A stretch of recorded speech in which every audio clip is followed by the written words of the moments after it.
Meu nome é Laiane, para aqueles que não me conhecem, eu estarei ministrando para vocês a aula de Direito Constitucional, parte 1. A nossa Constituição Federal, né? O que contém nela? A nossa Constituição Federal. Essa aqui, todo mundo conhece. Ela é o quê? Qual o conceito da Constituição Federal?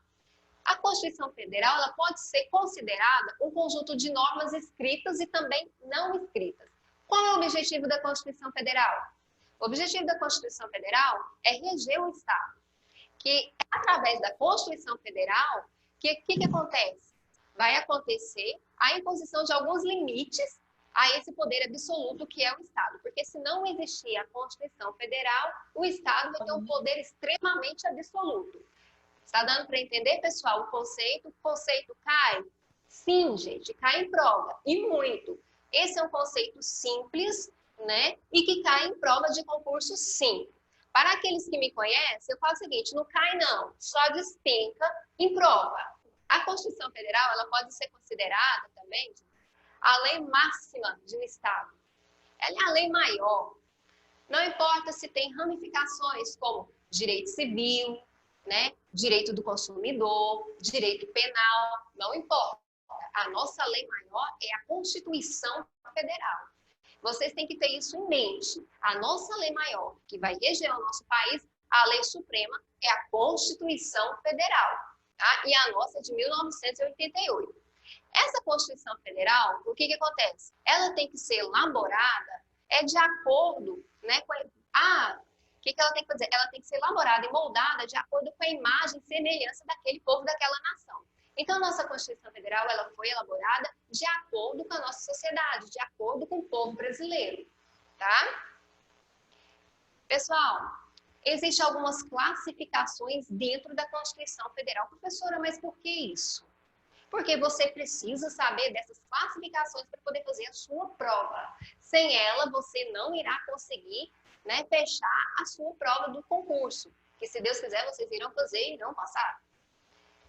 Gente, a primeira classificação, ela vai vir quanto ao conteúdo. Mas para que eu tenho que saber disso? O que é o conteúdo? O conteúdo está ali, professora, a gente está vendo, né, as letrinhas escritas? Não. O conteúdo, ele pode vir de diversas formas. A primeira delas, ela pode ser material.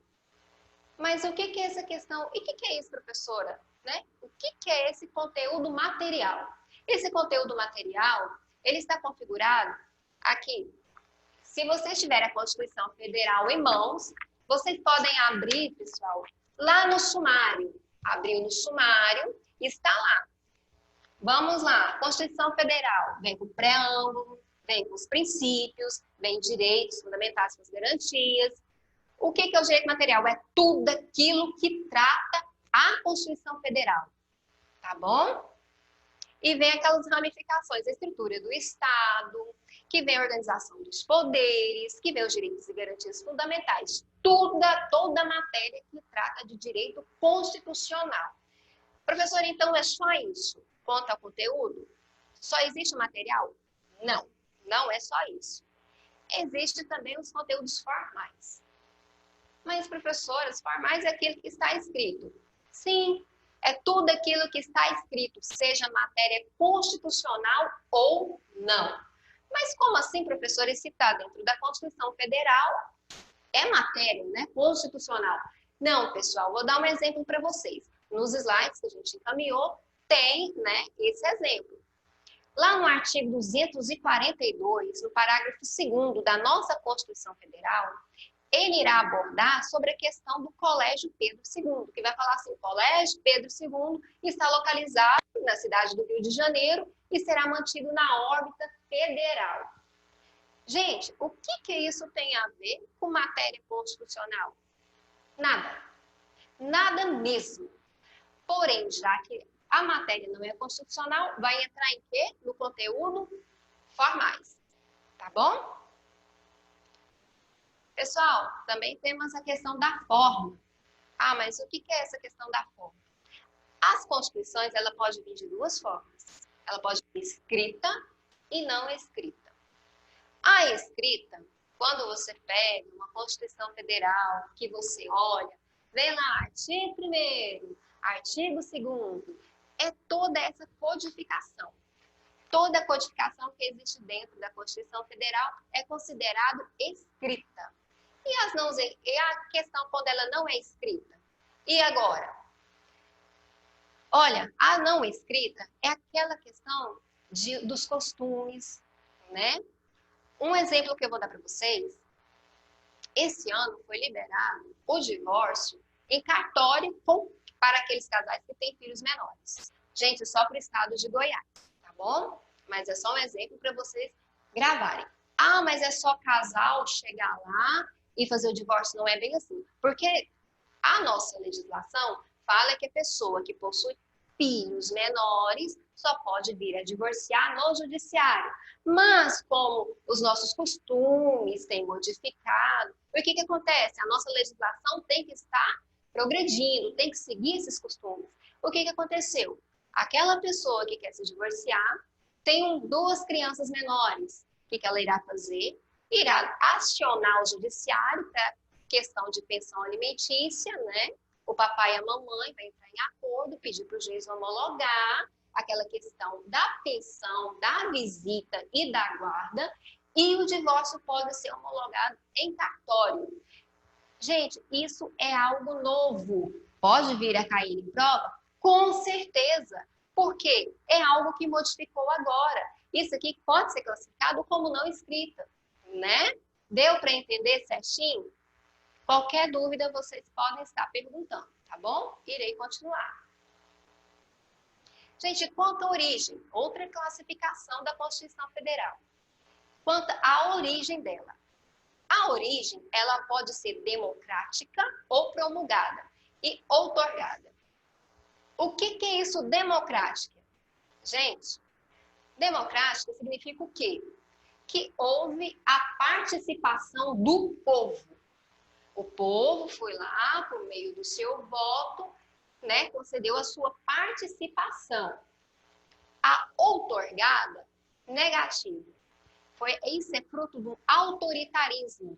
Não houve participação do povo de jeito nenhum. O povo não teve chance de falar nada. Nada mesmo. Quanto à estabilidade da Constituição Federal. Professora, mas o que é isso? Eu preciso saber? Precisa sim. Tá? Porque isso cai em prova e cai mesmo. A Constituição Federal, ela pode ser imutável. O que é imutável, professora? Imutável é quando o contexto da Constituição Federal não pode ser alterada, suas normas não podem ser alteradas de jeito nenhum. E quanto à estabilidade rígida? A estabilidade rígida é quando ela pode ser alterada, mas não é tão simples. Eu quero que vocês vão lá no caderninho de vocês, ou então na sua Constituição Federal, vai e marca o artigo 60 da Constituição Federal. Porque a Constituição Federal rígida só pode ser modificada se obedecer todos os preceitos que estão no artigo 60, tá? Preciso saber? Sim, deve. Se não saber sobre esse artigo 60, você terá problema na hora da sua prova. E quanto às flexíveis, o que significa uma Constituição Federal flexível? É aquela que pode modificar, não tem tanta burocracia, né? O procedimento é simples da sua modificação. E a Constituição Federal semiflexível, ou seja, existe uma parte rígida, que não é tão fácil que haja modificação, e existe uma parte flexível, que há possibilidade de modificação. Pessoal, quanto à extensão da nossa Constituição Federal, ela tem 2 tipos. Ela tem a sintética é aquela bem resumida. Ela é básica, bem básica. Um exemplo que eu dou da Constituição Federal quanto à extensão sintética é a norte-americana. Ela é considerada a menor Constituição do mundo, tá? Então, grava essa aí. Agora, a Constituição analítica, o que é isso? É aquela que é minuciosa, né? Aquela que é longa, aquela que vai falar sobre a questão da administração pública, que vai falar sobre finanças públicas. Se vocês já tiverem olhado a nossa Constituição Federal, vocês já irão saber que a nossa Constituição Federal é analítica. Por quê? A nossa Constituição Federal é considerada a maior Constituição existente. É considerada a mais linda também, tá bom? Todo o seu contexto foi minuciosamente estudado, feito, aborda todas as categorias, tá bom, pessoal? Continuando, qualquer dúvida pode perguntar. Quanto à finalidade? Nossa Constituição Federal tem duas finalidades. A Constituição Federal ela pode ser liberal e ela pode ser dirigente. O que é liberal? A liberal, gente, é quando eles procuram limitar o poder estatal, né, assegurando os indivíduos maior liberdade públicas. E a dirigente é aquela que, além de garantir e assegurar o limite do poder estatal e assegurar a liberdade aos indivíduos, o que vai acontecer? É necessário que existam ações, né, e programas e metas que almejam melhoramento para o futuro. E, mais ainda, eles exigem que os poderes constituídos atinjam essas metas. Gente, quanto ao modo de elaboração da Constituição Federal, nós temos dois tipos também. Temos a dogmática, que ela é feita só em um momento histórico. Por exemplo, em 1988, reuniram certos tipos de pessoas, né, e elaboraram uma Constituição. Então, ocorreu só em um momento histórico. E já a histórica, que é o segundo modo de elaboração, ela é lenta, ela é longa, ela vem no decorrer de toda a história, né? Ela vem acompanhando as transformações sociais.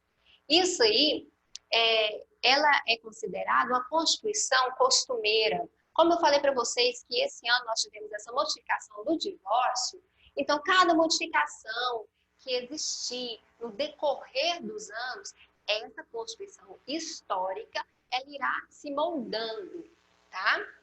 A nossa Constituição Federal ela não é histórica, tá bom, pessoal? Mas nós vamos falar sobre isso agora. Pessoal, como sempre, eu trago alguns bizus para vocês. O que é isso, professora? O que é um bizu? O bizu são dicas de prova para vocês gravarem, porque não cai, gente, só despenca, tá bom? Vamos lá. O primeiro bizu que eu estou trazendo para vocês, vocês vão decorar pedra F. O que é isso, professora? Vamos lá.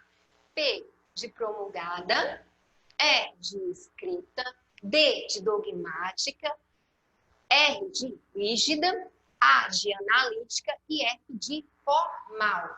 Nesse sentido, gente, grava. Nesse sentido, você vai já estar sabendo a classificação da Constituição Federal, a nossa, tá? É de 88. Quando falar assim, a Constituição Federal de 1988, qual é a sua classificação? Você lembra? Olha, a professora falou, pedra F, promulgada, escrita, dogmática, rígida, analítica e formal. Pessoal, grava, porque essa questão da classificação da Constituição Federal de 88 cai mesmo. Parece ser simples, mas não é. Dependendo já da quantidade de questões que vocês já tiverem feito dentro de uma prova, vocês estarão cansados e podem errar.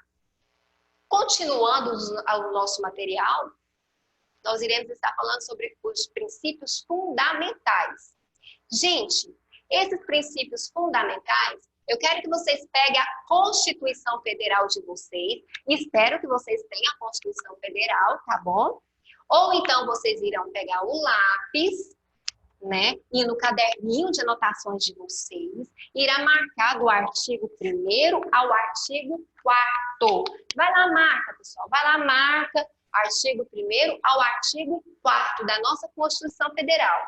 Lá, gente, está contido os princípios fundamentais.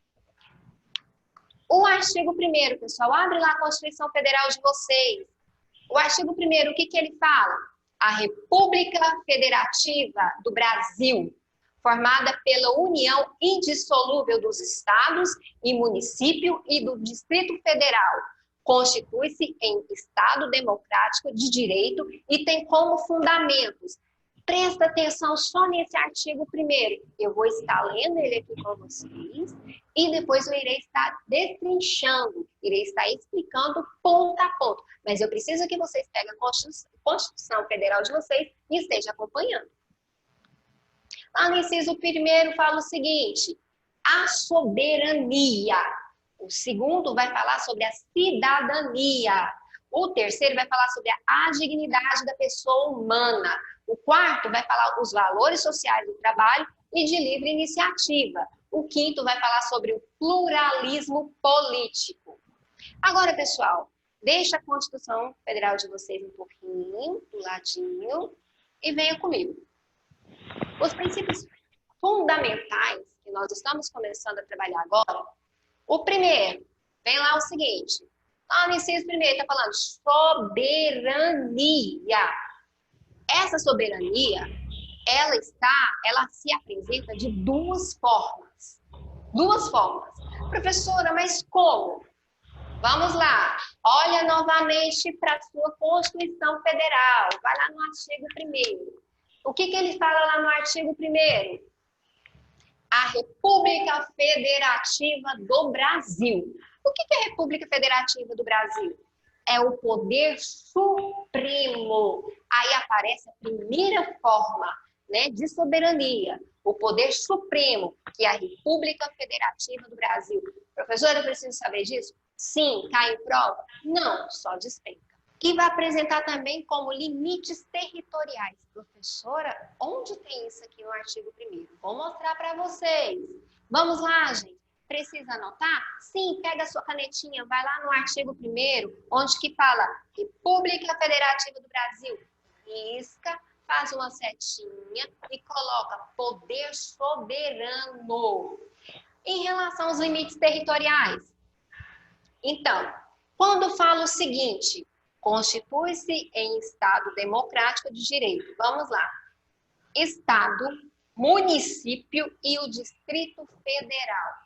Ah, professora, então esses são os limites territoriais? Precisa marcar? Sim. Pega a canetinha, circula, faz um risco, né, e coloca limites territoriais. Tá bom? Então, a República Federativa é o poder soberano. Marca. E os territoriais é o Estado, município e Distrito Federal. Ok. Continuando. No inciso 2º, está falando o quê? Cidadania. A cidadania, o que é isso, professora? Dentro da Constituição Federal, cidadania vai significar o quê? Que vai autorizar a população a participar das discussões políticas, né? Através de seus representantes. Professora, como isso se dá? Pessoal, nós sabemos, esse ano é um ano de eleições, né? Para a questão do município e tudo mais. Como que nós podemos ter direito, né, de fala? É o quê? Você vai lá, vota para o seu candidato, elege o seu candidato e ele irá te representar. Essa é a autorização para a população participar, tá bom? Das discussões políticas, e quem vai representar são os nossos candidatos que nós elegemos e colocamos eles nos poderes, tá bom? Terceiro, dignidade da pessoa humana. Pessoal, em relação à dignidade da pessoa humana, isso quer dizer o quê dentro da sociedade? Quer dizer o quê? São os valores da sociedade, né? Que tem que ser respeitados. Tem que ser respeitadas as necessidades básicas do ser humano. Direito à educação, direito à saúde, direito à alimentação. Porém, dentro dessas dignidades da pessoa humana, tem aquelas questões também da proibição, né, de determinadas penas. Por exemplo, João cometeu um homicídio, foi preso, foi levado para dentro do presídio, né? Os agentes prisionais agrediram, bateram. E também João está sendo obrigado a realizar trabalhos forçados. O que é isso? Isso pode? Não, não pode. A nossa Constituição Federal proíbe esses certos tipos de pena. Não pode. Por quê? Está infringindo a dignidade da pessoa humana de João. E continuando, pessoal, o quarto, valores sociais do trabalho e da livre iniciativa. O que quer dizer isso, professora? Quer dizer o seguinte, o trabalhador ele tem que ser tratado como um ser afetuoso, como um ser que tem limites. Por exemplo, eu, Laiane, exemplo, né, eu vou usar a minha pessoa para facilitar para vocês. Trabalho no caixa de supermercado, né? O meu patrão chega em mim e fala assim, Laiane, acabou de chegar uma carreta lotada com fardos de arroz. Ótimo, beleza. Eu penso comigo, o que eu tenho a ver? Ok. Ele fala assim, só que você tem até as 5 horas da tarde para descarregar aquela carreta. Eu só vou olhar para ele e falar assim, eu? Como assim? Nunca! Eu tenho o meu limite. Eu mal consigo carregar um pacotinho de arroz de 5 quilos. Agora imagina carregar um fardo e ainda assim descarregar uma carreta até as 5 horas da tarde. Não, não pode. O que está aqui está falando? Gente, tem que respeitar o limite de cada trabalhador, tá? E o que está falando no livro de iniciativa? Por exemplo, eu novamente estou trabalhando lá no meu caixa. Um dia antes eu dormi e fui iluminada. Tive uma ideia excelente para poder ajudar ali o meu empregador a ganhar mais dinheiro. Posso chegar nele e falar assim, olha, meu empregador, eu tive uma ideia excelente para estar te ajudando. Posso fazer isso? Sim, posso. A Constituição Federal me garante pluralismo político. Pessoal, essa questão, eu quero que vocês marca também o pluralismo político. Gente, presta atenção, é pluralismo político, não pluralismo de partido. O que é o pluralismo político? Significa o quê? Significa questões que você, eu, o João, nós podemos ter ideias, pensamentos diferentes. Eu posso pensar que a política é X, o João pode pensar que a política é Y. Você tem o seu pensamento em relação à política, tá bom? Marca, porque em prova eles usam essa questão para colocar pluralismo de partido político. Isso aí cabe peguinha, então vocês riscam, tá bom? Para não cair nesse pega. Gente, mais um bizuzinho, se vocês estiverem acompanhando o material. Outro bizuzinho que eu trouxe para vocês. Ah, professora, para que isso? Porque são através dessas dicas que irão ajudar vocês na hora da prova, tá? Esses são os fundamentos do artigo 1º. Vai lá, pessoal, anota, pega, né, quem não tiver o materialzinho, vai lá no seu caderno e coloca assim, só, se, de, vá, lu. Professor, o que é isso? Não, vamos lá, anota aí, gente. Só, se, de, vá, plu. O que é isso?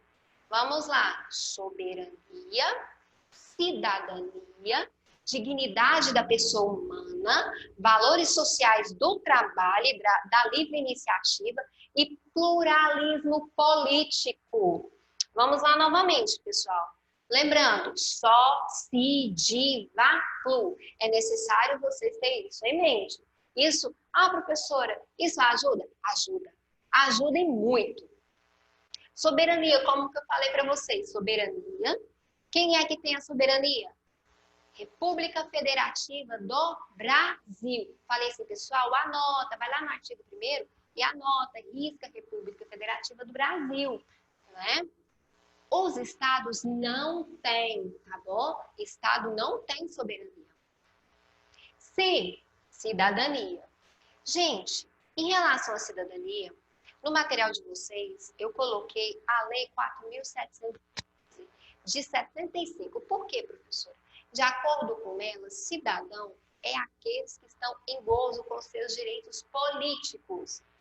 O que é isso, professora? É só aquela pessoa que pode votar e possa ser votado, tá bom? Dignidade, dignidade da pessoa humana. Valores sociais do trabalho, da livre iniciativa, como eu falei para vocês, eu dei até o exemplo do meu empregador que pediu para mim carregar uma carreta, né? Ele não respeitou também. Eu tenho a minha dignidade. né? A Constituição aqui também garante essa questão. Pluralismo político. Gente, pluralismo político, anota aí, não é pluralidade de partidos, anota, para não confundir na hora da prova. Continuando, eu quero que vocês voltem lá para a sua Constituição Federal, vai lá no artigo 2º, isca para mim fazendo favor. O artigo 2º fala assim: são poderes da União, independentes e harmônicos entre si, o legislativo, o executivo e o judiciário. Ah, o que é isso, professora? Né? Todo mundo sabe. Eu sei que vocês sabem.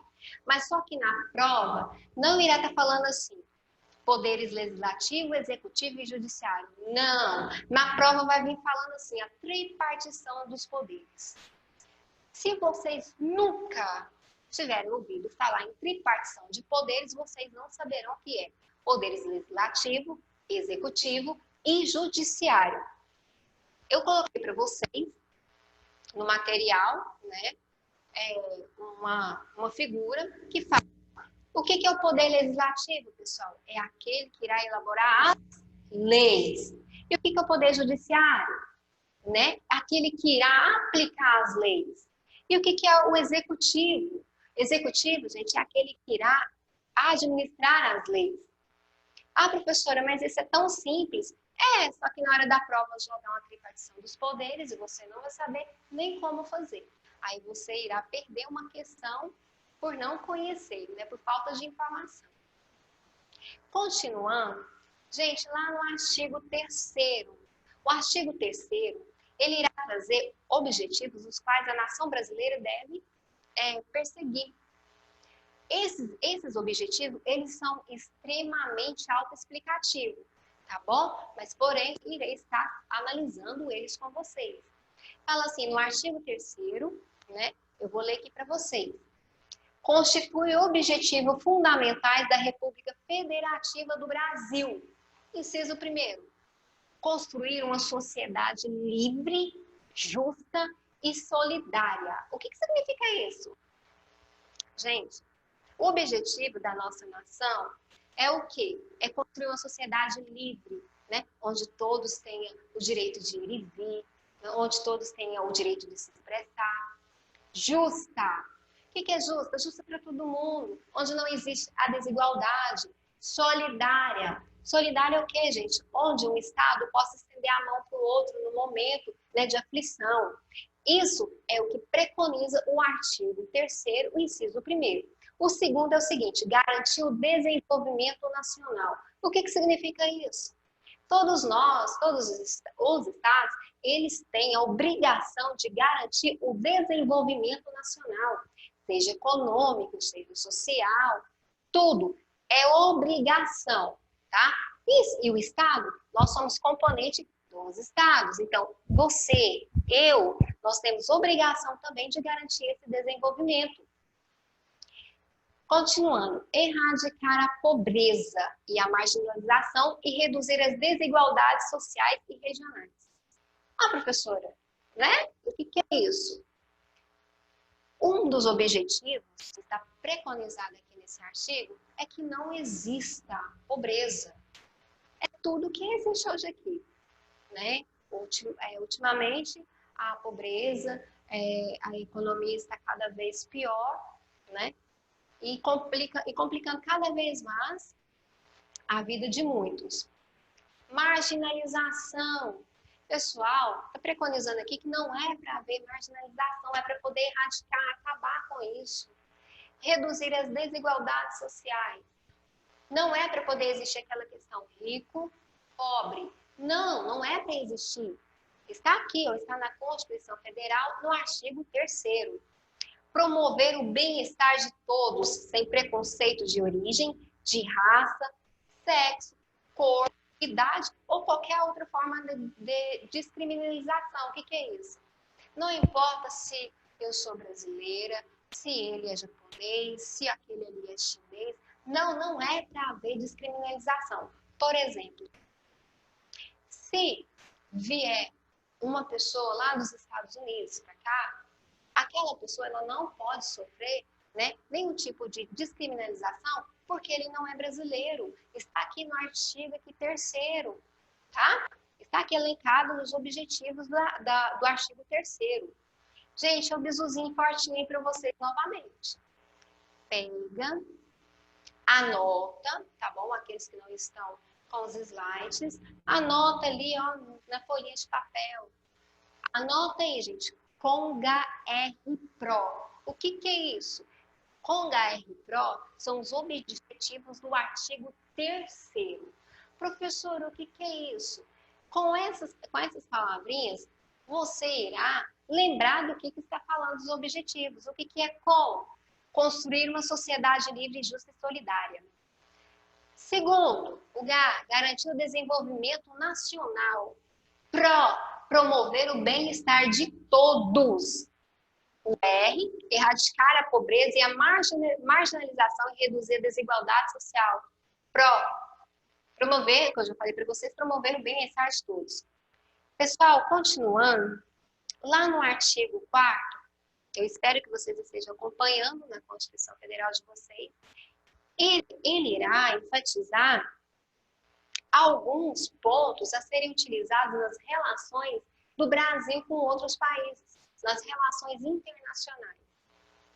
Pessoal, esse artigo 4º também é extremamente autoexplicativo, porém estarei pontuando com vocês. Preciso sim. Do artigo 1º até o artigo 4º, eu falei para vocês que tem princípios fundamentais. Gente, o primeiro fala assim, independência nacional, né? Então, os países que estão ali envolvidos naquela relação internacional, eles têm que ser independentes. Segundo, prevalência dos direitos humanos. Então, todos ali têm que respeitar os direitos humanos. Todos daquela relação internacional têm que respeitar os direitos humanos. Autodeterminação dos povos, tá bom? Não intervenção, né, de um estado no outro, de um país no outro. Por exemplo, se o Brasil está tendo uma relação internacional com os Estados Unidos, jamais o Brasil pode dar opinião, né, lá nos Estados Unidos. Tem que respeitar. Igualdade entre estados. Tem que haver igualdade entre eles. Tem que haver respeito e, principalmente, tem que haver igualdade. Defesa da paz. Todos eles têm que pregar e defender a paz, tá? Solução pacífica dos conflitos. O que, gente? Você está defendendo a paz, o que você vai querer? Que seja a solução pacífica, né, de todos os conflitos. Repúdio ao terrorismo e ao racismo. Cooperação de todos os povos, né, desses países, dessas relações internacionais. Para quê? Para o progresso da humanidade. E outro ponto, concessão de asilo político, tá bom? Aqui no Brasil também ele tem isso. Continuando, eu estarei abordando com vocês as características da Constituição Federal. Nós estudamos do artigo 1º ao artigo 4º. Anota aí. Agora nós estaremos falando sobre as características da Constituição Federal. A primeira característica dela é historicidade. O que é isso, professora? Significa que esses direitos fundamentais, os quais nós estamos trabalhando, eles não surgiram de imediato, né? Eles vieram progredindo, crescendo ao longo de toda a história. Não é que surgiu do nada, passe de mágica, não. Eles vieram surgindo, né, gradativamente, em cada momento histórico. Inalienabilidade. O que é isso? O meu direito fundamental, eu não posso passar ele para o outro. É meu, está ali na Constituição Federal. Eu não posso, por exemplo, passar o meu direito de saúde para o outro. Jamais. Irrenunciabilidade. O que é isso? Eu não posso recusar o meu direito fundamental. Eu não posso abrir mão dele. Jamais. Relatividade. O que significa? Pessoal, todo direito que existe, ele não é absoluto. Jamais. O meu direito termina onde o seu começa. Então, coloquem na cabeça, se cair na prova de vocês falando que os direitos fundamentais são absolutos? Não são. Eles não são absolutos. Grava isso. Universabilidade. O que isso significa, essa característica? Significa o seguinte, que os direitos fundamentais, eles são reconhecidos a todas as pessoas. Por exemplo, vamos voltar lá ao exemplo, né, do senhor que veio lá dos Estados Unidos aqui. Vamos colocar Iporá. Aqui ele fica doente. Precisou ser levado ao municipal. Chegando no municipal, né, a pessoa que for atender, ele fala assim, olha, eu não vou atender porque ele não é brasileiro. Pode isso? Não, porque está lá na Constituição Federal. Os direitos fundamentais, eles são universais, tá bom? Aplicação imediatas dos direitos fundamentais. Gente, se eu precisei do direito fundamental, ele tem que ser aplicado imediatamente. Agora nós vamos falar sobre os direitos fundamentais e suas dimensões. Alguns alunos meus anteriores, eles já estão mais adaptados a essa questão dos direitos das gerações ou dimensões. Professor, o que é isso? Devido a essa evolução dos direitos fundamentais, o que alguns doutrinadores fizeram? Dividiram os direitos em dimensões e gerações, os direitos fundamentais, né? Primeira dimensão ou geração, segunda geração ou dimensão, tanto faz, e terceira, tá? Vamos lá. Os direitos da primeira geração, eles se configuram naquela questão da proteção das liberdades públicas, cuja finalidade é o quê? Limitar o poder do Estado, controlar o abuso do poder. Um exemplo que a gente pode dar para vocês é o direito à liberdade, direito à vida, direito à propriedade, à manifestação, direitos políticos. Então, aqui na primeira, né, geração, essa liberdade, né, esse limite que o Estado tem que ter de não interferir.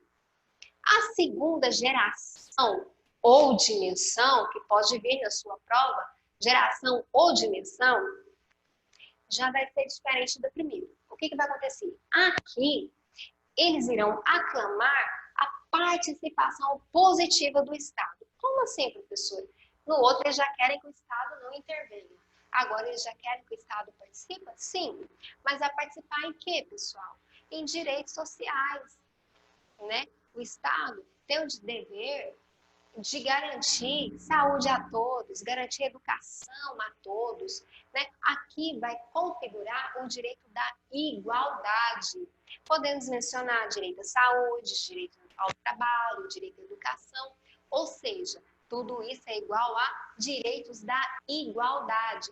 Pessoal, vai lá, anota, coloca lá na frente, direito, né, lá da segunda geração, direitos de igualdade, igualdade para todos. Direitos da terceira geração. O que é isso, professor? Aqui nesse direito, o que eles estão mais relacionados? A proteção da coletividade de um todo. Aqui eles estarão pensando em toda a coletividade. Aqui são chamados de direito da fraternidade, direito da solidariedade, né? Da participação do indivíduo.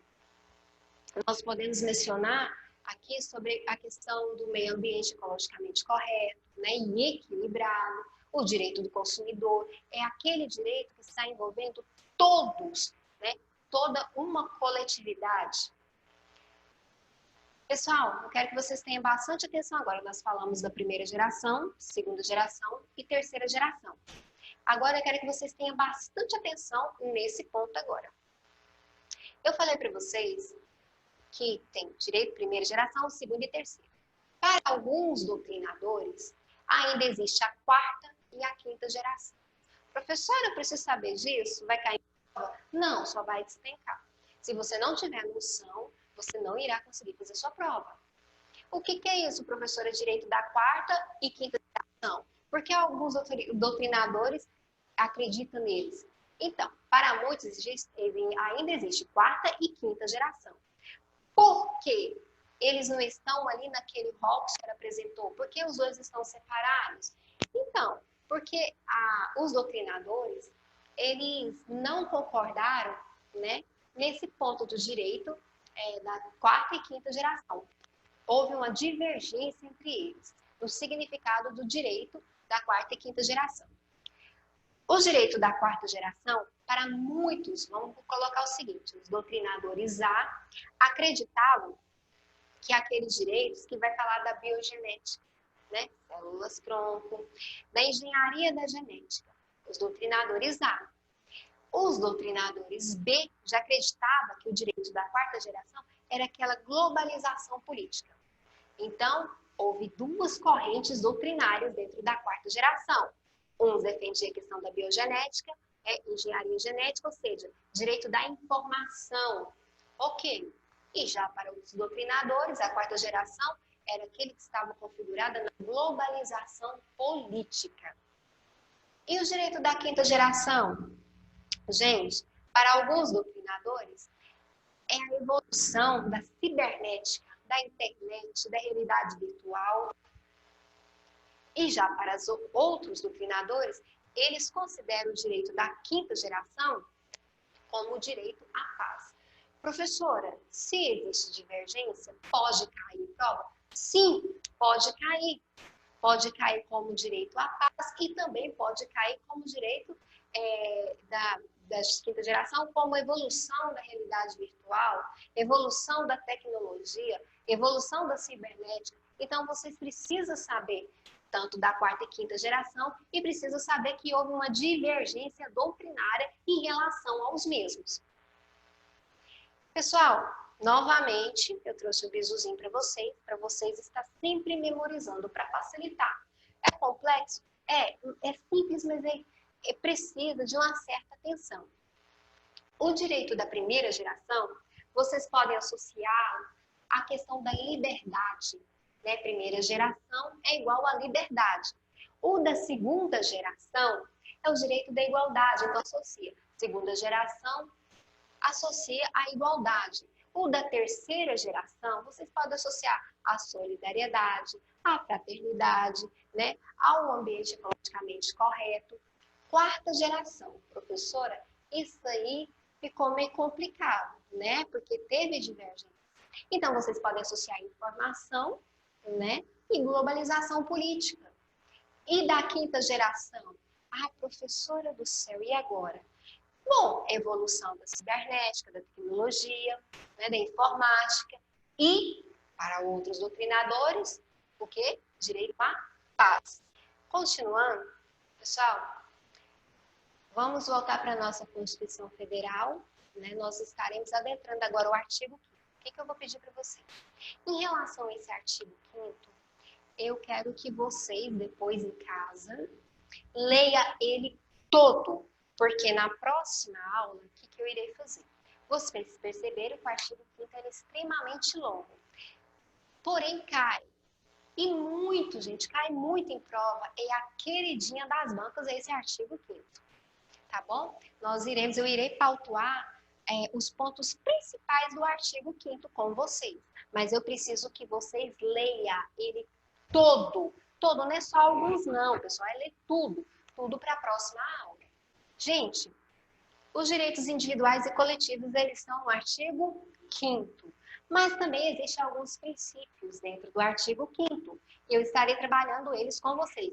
Pessoal, eu estarei trabalhando os princípios. Eu não estou trabalhando com vocês nesse momento o artigo 5º. Nós iremos trabalhar o artigo 5º na íntegra. É extremamente importante esse artigo 5º.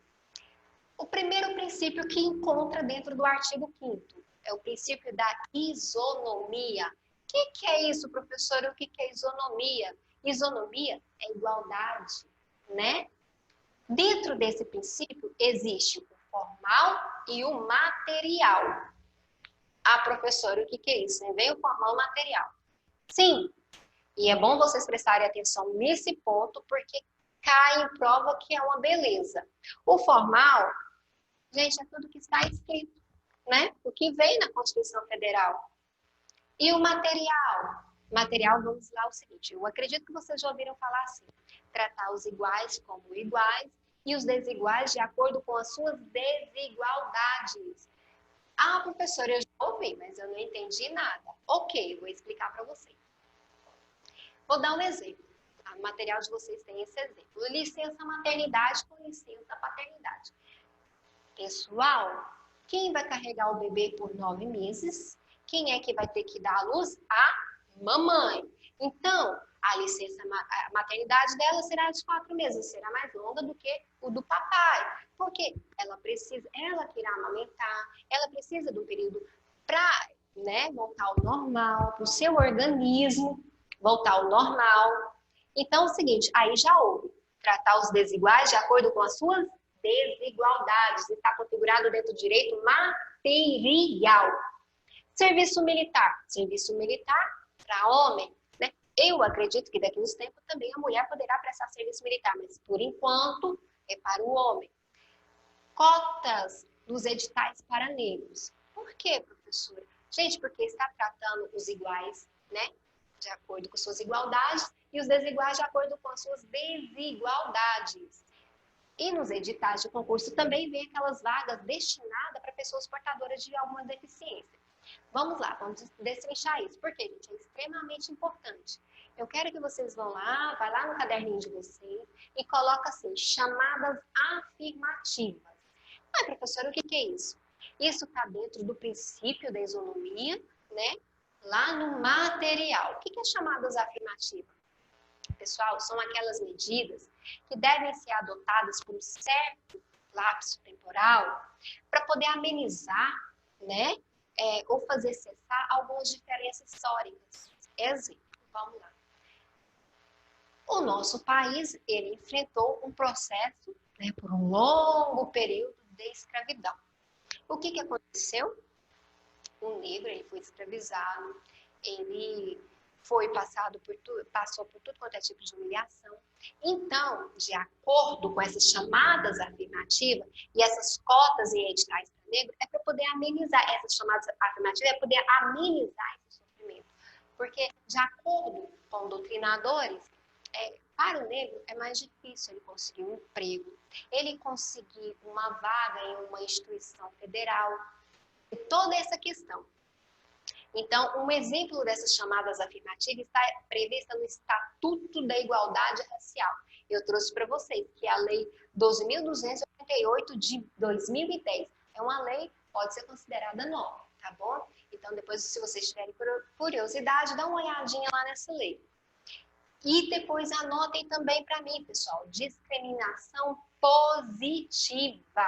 O que é isso, pessoal? Vocês lembram que eu falei sobre a questão de vagas para pessoas com deficiência? Então, tá aqui, ó, discriminação positiva. O que é isso, né? O que isso vai ajudar? Então, essa questão é para poder ajudar aquelas pessoas que têm algum tipo, né, de deficiência física, concorrer uma vaga com outras pessoas que têm o mesmo problema, né, que têm alguma deficiência física. E agora, por exemplo, uma pessoa que tem um problema de visão, for concorrer com uma pessoa que tem uma visão de águia em um concurso, quem vai sair perdendo? Aquela pessoa que tem uma deficiência. Então, aí está, tratar os desiguais de acordo com sua desigualdade e os iguais de acordo com sua igualdade, tá bom? Então, isso aqui está para amenizar, é a balança, equilibrando, tá? Continuando. Aqui o segundo princípio, o princípio da legalidade. O que é isso? Lá no artigo 5º, no inciso 2º, fala o seguinte: ninguém será obrigado a fazer ou deixar de fazer alguma coisa senão em virtude de lei. Ok. Pessoal, eu não sou obrigada a fazer nada. A não ser que a lei, né, vem e fala assim, olha, Laine, você tem que pagar aquele imposto. Se a lei não me obrigar, ok, eu não preciso fazer. Mas aí vem aquele indivíduo que fala assim, então, professora, eu posso chegar lá no fundo do meu quintal, plantar um monte de pezinho de maconha, e a lei não está falando nada se eu posso ou não posso plantar. Gente, sim, a lei não permite isso, vai lá no Código Penal, né? Então, cuidado. Direito de liberdade, de direito de crença e culto. Professor, para que eu quero saber disso? Por que quer saber disso? Porque isso cai em prova, sim. O nosso país, ele é um país laico. Lembra? País laico. Eu tenho a minha liberdade de culto. Você tem a sua liberdade de culto ou crença. Ok. Aí vem aquele exemplo. Eu vou me colocar nesse centro desse exemplo. Eu, né, faço parte de uma seita que realiza sacrifícios humanos. Pode? A professora pode, porque ali na Constituição Federal está falando que a senhora tem liberdade de crença e culto. Não pode, eu estou infringindo a lei, pessoal. Não pode. Você pode ser evangélico, você pode ser espírita, tá bom? Mas realizar sacrifícios, esses tipos de coisas que vai prejudicar outra pessoa, não pode. Lembra sempre disso. O meu direito termina onde o seu começa. Sempre lembra dessa questão. O meu direito termina onde o seu começa. Liberdade de expressão. Você, eu, né, temos liberdade de expressão. De expressão intelectual, de expressão artística, de expressão na comunicação, independente de censura ou licença, tá? Mas aí tem que tomar cuidado, pessoal. É liberdade de expressão, não é sair falando mal de outro em grupo de WhatsApp, não. Isso dá maior dor de cabeça. Pessoal, inviolabilidade da intimidade da vida privada e da honra e da imagem. O que isso quer dizer? Gente, vou citar um exemplo. Acontece em muitos acidentes, quando acontece um acidente, vamos supor, numa estrada ou mesmo dentro da cidade, aparece aquele tanto de gente com aquele celularzinho tirando foto, pega aquelas fotos e publica no WhatsApp, no grupo de WhatsApp. Gente, isso não pode. Jamais. E o que isso pode acarretar? Qual é a consequência disso? O que é, né? O que é assegurar da vítima? É assegurado o direito dela pedir uma indenização. Por quê? Porque isso não pode acontecer. Outra coisa também. O namorado terminou com a namorada, tá ali com dor de cotovelo, vai, pega aquelas fotos, né? Foto íntima da namorada e posta. Não pode. A lei não permite. E continuando, pessoal, inviolabilidade domiciliar. Que fala o seguinte, a casa é um asilo inviolável, né? Ninguém pode nela penetrar. Ok, vocês lembram que eu falei para vocês que o direito ele não é absoluto? Ok, nós temos algumas opções, né, em relação a essa inviolabilidade domiciliar. Está lá no artigo 5º. Durante o dia, pode adentrar sim, com consentimento do ofendido, né? Flagrante delito, que eu acredito que vocês estejam vendo, se vocês não viram, vocês ainda irão ver no direito penal, desastre. Se acontecer um desastre dentro da casa da pessoa, você vai entrar para poder acudir, não tem como. Prestar socorro, a mesma coisa, a senhorinha está passando mal, não tem ninguém com ela está lá gritando socorro, socorro, socorro, você tem que pular o muro e ajudar, não irá te acarretar problema. E determinação judicial durante o dia, vamos lá lembrar, gente. Com consentimento do ofendido, flagrante delito, desastre, prestar socorro e com determinação judicial. Isso durante o dia. Ok. Qual que é a pegadinha? Durante a noite. Porque durante a noite já muda. Durante a noite é com consentimento, né, do ofendido, flagrante delito, desastre e prestar socorro. Durante o dia são 5. E à noite 4. Aqui, ó, à noite não existe determinação judicial. Então, presta bastante atenção nesse ponto, porque é uma pegadinha de prova.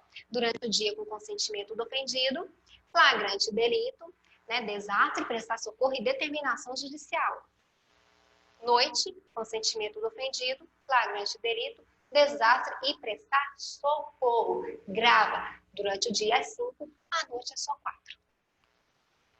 Sigilo de correspondência. O que é isso, professora, no sigilo de correspondência? Pessoal, vamos lá. Lá no inciso 7º fala assim, é inviolável o sigilo da correspondência e das comunicações telegráficas de dados e das comunicações telefônicas. Ok, ótimo. Porém, a professora Laiane me disse que o direito não é absoluto.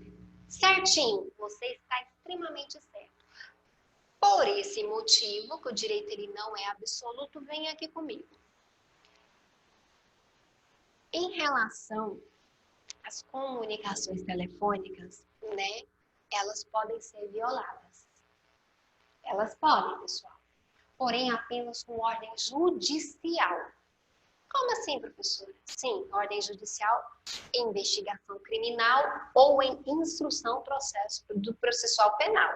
Então, só nessas duas ocasiões. Lembrando, pessoal, para investigação criminal ou instrução processual penal. Vocês irão ver isso com o professor ou professora de direito penal. Tá? Então, a lei que estabelece essa permissão, né, de violação das comunicações telefônicas, eu coloquei para vocês, que é a Lei 9.296 de 1996, tá? Vocês dão uma olhadinha. Como eu falei para vocês, e fica ligado agora e presta bastante atenção, o direito, ele não é absoluto. Então, dessa forma, como as comunicações telefônicas que podem ser violadas, como eu expliquei para vocês, né? Por meio de decisão judicial, tem que haver essa decisão judicial permitindo essa violação. O sigilo da correspondência e das comunicações telegráficas também pode. Mas só quando é uma carta de preso enviada aos seus comparsas, tá bom? Que estão fora da cadeia. Só desse modo, tá? E não é qualquer pessoa que vai poder fazer isso não, gente. Ali tem todo o diretor, o presídio tem todo, né? Tem todo o seu regramento. Isso aqui, professora, por que a senhora está falando isso? Porque sim, porque isso aqui pode ser uma pegadinha de prova. Né? Falando assim, o diretor pode contar a história. O diretor fulano, ciclano, da cidade tal, do presídio tal, abriu a correspondência, né, do indivíduo Josézinho que estava preso. Então, o quê? Ele violou seu direito. O Josézinho estava mandando recadinho lá para os seus comparsas lá fora. Ok, gente, olha a pegadinha. Houve aqui um desrespeito? Não. Era necessário, tá bom? Pessoal, continuando, nós temos a questão também, lá no inciso 13º, que vai falar sobre a liberdade da profissão. Tanto eu quanto você, nós temos a liberdade de escolher a profissão que queremos. Por isso que vocês estão estudando para poder prestar concurso. Né? Só que tem algumas profissões que exigem uma qualificação. Um exemplo disso que eu trouxe para você são a questão do advogado. Aquela pessoa que fez por 5 anos, estudou o curso de Direito, quando ela terminar a faculdade, terminou o seu curso, ela pode advogar? Não. Só poderá advogar depois que ela passar na prova da OAB. É uma exigência? É sim. Tá bom? Está na Constituição Federal e o STF, que é o Supremo Tribunal Federal, decidiu que isso é matéria constitucional. Direito à informação e ao sigilo. Gente, por exemplo, eu tenho um cliente que está sendo investigado, né? Então, vamos intimar a advogada fulana de tal para prestar depoimento daquele fulano que está sendo investigado. Eu sou obrigada a falar o que meu cliente falou para mim? Nunca! Por quê? Eu estou amparada pelo sigilo profissional. É um direito meu. Eu não posso quebrar esse sigilo.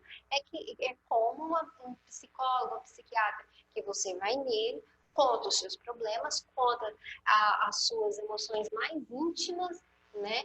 Então, aí depois, aquela profissional vai sair falando, não pode, gente, existe um sigilo profissional. E você só pode passar se aquele cliente ou aquele paciente autorizar, caso contrário, nem pensar. Direito de reunião.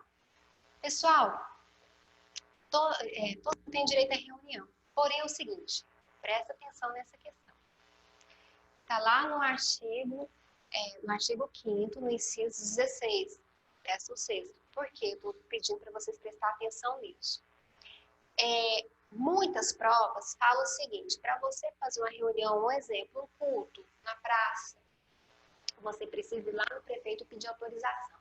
Não precisa, tá? Você vai nas autoridades só para poder comunicar que ali vai ser realizado um culto. Por exemplo, vai ser das 13 às 14 horas, porque para evitar que às vezes, né, outras pessoas tenha marcado um outro culto naquela mesma hora, tá? E tem que ser pacífica, não pode portar arma, tá bom?